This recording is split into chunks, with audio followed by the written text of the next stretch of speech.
നിനക്ക് എന്നെ ലൈൻ അടിക്കുന്നതിന് മുമ്പ് ലൈൻ ഉണ്ടായിരുന്നോ? രാജേട്ടാ, ഞാനും ഈ വരയിടാത്ത ബുക്കും ഒരുപോലെയാണ്. എന്ന് വെച്ചാൽ രണ്ടിനും ലൈൻ ഇല്ല.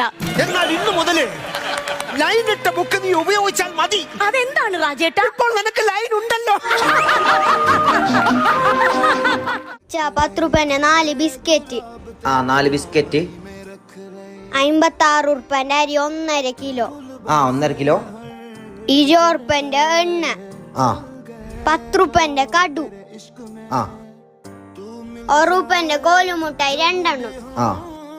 10 രൂപന്റെ ബെല്ലം. എല്ലാം കൂടിയിട്ട് ടോട്ടൽ എത്രയായി? എല്ലാം കൂടെ 164. ഞാൻ 200 രൂപ തന്നെങ്കിൽ ബാക്കി എത്ര തരും? 34 രൂപ. ആയിച്ചനാ പോന്ന്. സാധനം വേണ്ടേ? ഞാൻ ഇത് മേങ്ങാൻ വന്നല്ല, എന്റെ സ്കൂളത്തെ ഹോംവർക്ക്. എവിടെ കുളിക്കാൻ പോയത്?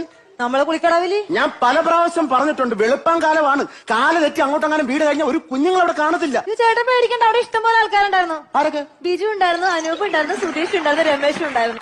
മലയാളിയാ? മലയാളം അറിയോ? അറിയാം. ഞാൻ വിചാരിച്ചു ഹിന്ദിനിക്ക് ചന്തി മാത്രം അറിയൂന്ന്. ചാന്ദിനിക്ക് ഹിന്ദി മാത്രം അറിയൂന്ന്. ഒരു ഫ്രണ്ടിന് സിസ്റ്ററെ വിവാഹം ചെയ്താൽ കൊള്ളാമെന്നൊരാഗ്രഹം. ഞങ്ങൾ പല വിവാഹങ്ങളും നടത്തി കൊടുത്തിട്ടുള്ളവരാണ്. വിരോധം ഇല്ലെങ്കിൽ അഡ്രസ് തന്നാൽ ഞങ്ങൾ വീട്ടിൽ വന്ന് വേണ്ടപ്പെട്ടവരായിട്ട് ആലോചിക്കാം. എനിക്ക് വിരോധമൊന്നുമില്ല, പക്ഷേ എന്റെ ഭർത്താവ് സമ്മതിക്കില്ല. നീ എവിടെ പോയി കിടക്കാണ് പകല് മുഴുവൻ? ഒരു നേരത്തും ഓൺലൈനിൽ കാണാനില്ലല്ലോ. ഏട്ടനെ അറിയാവുന്നതല്ലേ, എനിക്കിവിടെ അങ്ങനെ ഫ്രീഡം ഒന്നും കിട്ടാറില്ല സംസാരിക്കാനായിട്ട്. ഇപ്പൊ തന്നെ ഞാൻ ആരും കാണാണ്ട സംസാരിക്കണേ. എനിക്ക് ഫ്രീഡം ഉണ്ടായിട്ടാണ്. ഇപ്പൊ വൈഫ് കുളിക്കാൻ പോയ നേരത്താണ് നിന്നെ ഞാൻ വിളിച്ചോണ്ടിരിക്കണ. കേക്കോ സംസാരിക്കണത്? ഇല്ല, അതൊരു 1-2 മണിക്കൂർ എടുക്കും. വെറുതെ തേച്ചൊരച്ച് കുളിക്കാന്നേ ഉള്ളു, കാര്യമൊന്നുമില്ല. നിന്നെ കിട്ടിയ പിന്നെയാണ് അവളേക്ക് എടുത്ത് കിണറ്റിലിടാൻ എനിക്ക് തോന്നണത്. ദമയോ, ഞാനൊരു കാര്യം പറയട്ടെ. ഭയങ്കര ഗ്ലാമറാണ് ട്ടോ താൻ. ഞാൻ അത്ര ഗ്ലാമറൊന്നുമല്ല. എനിക്കിപ്പോ നീ വന്നേ പിന്നെ നിന്നെ കണ്ടുകൊണ്ടേ ഇരിക്കണം, സംസാരിച്ചോണ്ടേ ഇരിക്കണം. ബാക്കി എല്ലാവരോടും എനിക്ക് ദേഷ്യമാണെന്ന്. ഈ ലോകത്ത് എന്ത് നടക്കണ്ടെന്ന് പോലും എനിക്കറിയാൻ പാടില്ല സത്യത്തില്. ഞാൻ എന്റെ ഭാര്യനോട് മുണ്ടിട്ട് എത്ര ദിവസമായി. ഈ തന്ന പൈസയില് കണക്ക് കൂട്ടി നോക്കിയപ്പോ ഒരു 10 രൂപയുടെ കുറവുണ്ട്. എവിടെ 10 രൂപ? അത് ഞാൻ എടുത്തു. എടുക്കുമ്പോ നിനക്ക് പറഞ്ഞാലെന്താ? ഞാൻ മറന്നുപോയി. മറന്നുപോയിന്നോ?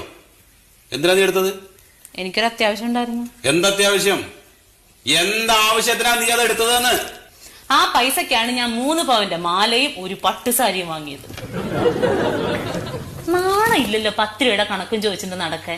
അതെ അതെ. ചേട്ടാ, വരുമ്പോ ഒരിക്കലും ഇറ്റാലിയൻ ആപ്പിൾ വാങ്ങിച്ചോളോ.